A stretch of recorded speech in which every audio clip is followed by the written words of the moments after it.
मुझे बेटा कह के बुलाना पड़ेगा। मुझे बेटा कह के बुलाना पड़ेगा।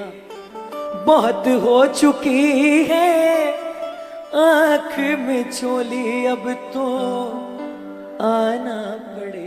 और आता है, विश्वास हो तो आता है।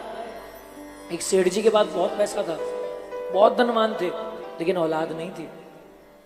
गांव वाले बड़ा ताना देते, सेठ जी बुढ़ापे में कौन ध्यान रखेगा आपका। सेठ जी बोलते हो जाएगा। बोले इतनी संपत्ति है, किसी को गोद ही ले लो। सेठ जी ने नहीं सुनी। एक दिन सेठ जी चले गए वृंदावन। मन लग गया। एक दिन, 2 दिन, 3 दिन, 4 दिन, 10 दिन, महीना।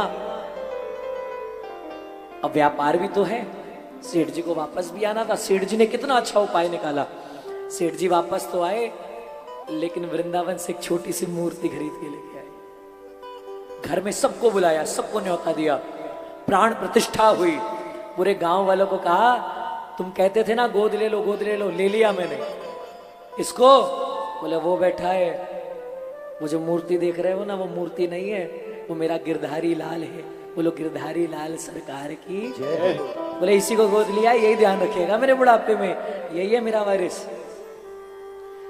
एक दिन सेठ जी का देहांत हो गया, शव यात्रा निकाली गई, सारे गांव वाले इकट्ठे हुए।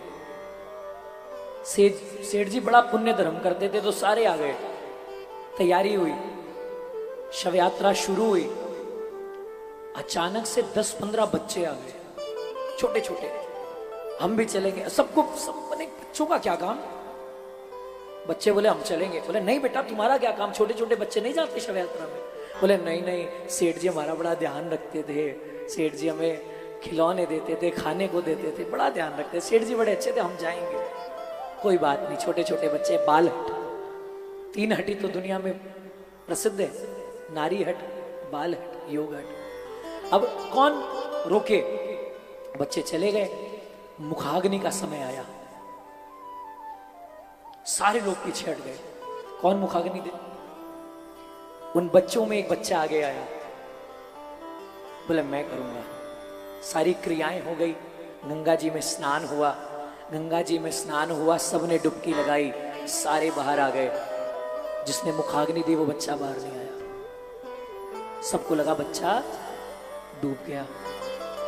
अब जो और बच्चे थे, उनसे बड़ों ने पूछा, अरे वो कौन था। बच्चों ने कहा हम नहीं जानते, हमको नहीं पता वो कौन था, हमारे ग्रुप का नहीं है। बोले अगल बगल के गांव से। बोला हमने अगल बगल के गांव में भी नहीं देखा उसको, हमने तो पहली बार देखा आज उसको, हमें नहीं पता कौन था। इतने सारे बड़ों में एक बुजुर्ग बैठे थे, कांपती हुई आवाज में बोले, पागल अभी भी नहीं समझे, वो गिरधारी लाल थे।